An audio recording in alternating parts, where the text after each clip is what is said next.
Order! Order! You are an incorrigible delinquent at times. Behave yourself, man!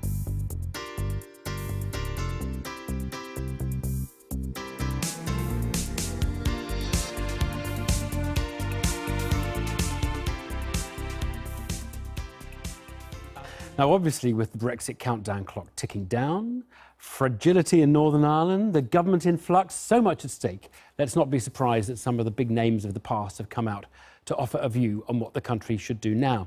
Their advice, by the way, is normally some variant of doing what they've always said we should be doing. Tony Blair has joined the fray in recent days in saying the Chequers deal is the worst of all worlds. It's interesting that he's chosen to speak. Some say that Brexit is a reaction to New Labour, spin and immigration. Well, I spoke to Mr. Blair this afternoon. It was the first time since the Intelligence and Security Committee found that Britain had been complicit in torture by foreign agents under Mr. Blair's watch. But first of all, we spoke about Brexit and what he thinks is wrong with the Chequers deal. What's wrong with it is that it won't work, it's not going to please anyone, and it doesn't resolve the basic dilemma. And the basic dilemma with a capital D throughout the whole of this negotiation is, do you stay close to Europe in order to minimize economic damage, in which case one way or another you'll abide by Europe's rules, and so people will then say, well, what's the point of leaving? I thought we were leaving to get rid of these rules. What's the point? And on the other side, you do a clean break Brexit, which is what the true Brexiteers want, in which case there will be, at least short to medium term, significant economic disruption, in which case people say, what's the price? Which brings you back to the view you had before the referendum, which is we should just basically remain in the EU.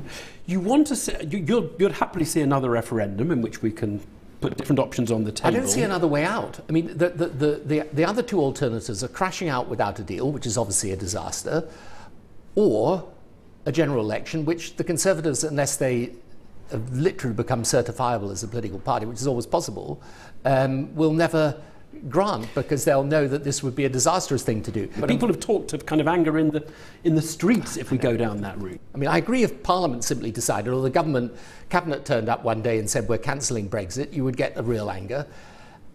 I'm sceptical that people are going to be really angry if you say to them, look, we now know this is much more complicated than we ever thought. Here are the options. Take a decision. And the risk is what we do as a country, and this is the real triumph of the elite, funnily enough, is if the system kind of says, look, we voted to leave, leaving's really a pretty bad idea, so let's do this halfway house, kind of half in, half out, accept the rules, but you leave the political structures. The irony is that is the solution where a majority of the population for sure is going to say we don't want that, because people like me will say, well, this is pointless, and the true Brexiteers will cry betrayal. So the fallacy in Theresa May's approach, and I stress all the time, I think she comes at this from a completely well-intentioned viewpoint, right? She's trying to do her best for the country in really difficult circumstances. I appreciate that. But if she thinks this honours the Brexit mandate, it doesn't honour what most people who voted for Brexit think, and we know that because they're saying it. Should we prepare for no deal, do you think?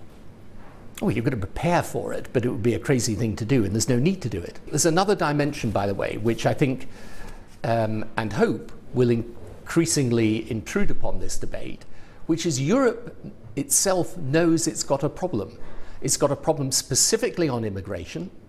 I mean, there is no other explanation for the Italian election result. So I can see a situation where Britain stays in a reforming Europe. And, you know, if Europe listens to the concerns that the British people have raised about issues to do with migration, and Europe is responding to the rest of Europe's citizens on the same issues, I can see something in which you can find a way through this and end up in a situation where Britain doesn't divorce itself from its largest market and the biggest political union on its doorstep, and Europe also acknowledges the need to change. Look, I'm interested in whether you think this issue can break up the British party system, because there clearly are alliances across the major parties. Yeah, I don't think the issue breaks it up, but I think it is a very open question in Western politics today whether the traditional party structures match the changes in the electorate. If the Tories become the party of Brexit and Labour remains in an unreconstructed leftist position, then there are a lot of people who will feel politically unrepresented. Why do you stay in the Labour Party? Quite a few people have left. Because I've been in it for how many years now? Well over 40 years. Tribal loyalty, just sort of instinctive It's tribal loyalty, and also because I think there are many, many good people in the Labour Party that want a more just and equal society. And my disagreement with the Labour leadership is that I don't think their policies are actually progressive. I think the changes that they make wouldn't make the country But the fairer. dilemma for the centre is, should you work with Jeremy Corbyn, or should you cross and work with Anna Soubry and Dominic Grieve, isn't it? And I wonder where you are on that. You're obviously closer to Dominic Grieve than you are to Jeremy Corbyn, but miles closer. Well, the question is really, what happens in the next few years. I mean, this is not a conversation that's very easy to have In public. openly, right? But the truth of the matter is, for people like me, we do feel the Labour Party's been taken over by people who I don't, as I say, I think the problem with their policies is that they're not really, they're not what I would call modern progressive politics. Now, Is Jeremy Corbyn anti-Semitic, do you think? That charge has been made by Margaret Hodge. I've always said that I don't believe he is personally anti-Semitic, but I think this is a disastrous move for the Labour Party, this refusal to accept clearly the International Holocaust Remembrance Alliance definitions of anti-Semitism. And yeah, I'm afraid I can understand the anger of much of the Jewish community, and I sympathise with it. You certainly wouldn't be sanctioning Margaret Hodge, I assume. She obviously had a go at Jeremy Corbyn, Well, and there's some anger there. It would be crazy to proceed with that. Let's go back to your day, because many people think the seeds of a lot of what's going on and what you don't like in the world was in your kind of attachment to the metropolitan way of looking at things back in the 2000s. It's amusing and also extremely frustrating for me is when people designate the government I led for 10 years as the sort of metropolitan elite, ignoring the poorer parts of the country and pursuing a neo-Thatcherite liberal agenda. We made the largest ever investments in health and education. We introduced a minimum wage, a range of social and economic rights, programs like Sure Start, massive help for people on the poorest incomes, both pensioners, reducing child poverty. It's a ludicrous parody of the government we led. Yes, I believed in a strong business sector, and yes, I said the trade unions have a voice, but they're not going to run the government or the country. But that's one of the reasons why we won 3 general elections. Let's take a very specific example. This is not about Metropolitan. This is about the Intelligence and Security Committee, the Commons Committee, which found that under your watch, some astonishingly bad things had happened. A British complicity in torture. This all happened on your watch. Yeah, but okay, we can have a debate about all of that, yes. And I've made it clear on every occasion I've ever been asked, I'm completely opposed to the use of torture in all circumstances. But it all happened, and so the question is this is the kind of the Blair sort of... Yeah, but hang on. This is in the aftermath of 9/11 and so on and so forth. But the point is, you're trying to suggest that this is the reason why Labour's... No, I think it's the sort of the tricksiness of trying to not be quite straight with the people. So the question is, did you know about the torture? And the answer is no. Right. Should you have known about the torture? Well, how could I know if I wasn't told? David Manning, your top foreign advisor, did apparently know about it, according to the IS. Look, the only thing that's ever been uncovered about myself on this issue is a handwritten note on something that raised the issue of whether torture was happening, where I make it absolutely clear I'm wholly opposed to it, and that we should tell the US government that that is our position. The idea that this is the reason why you've got these problems in politics today, come on.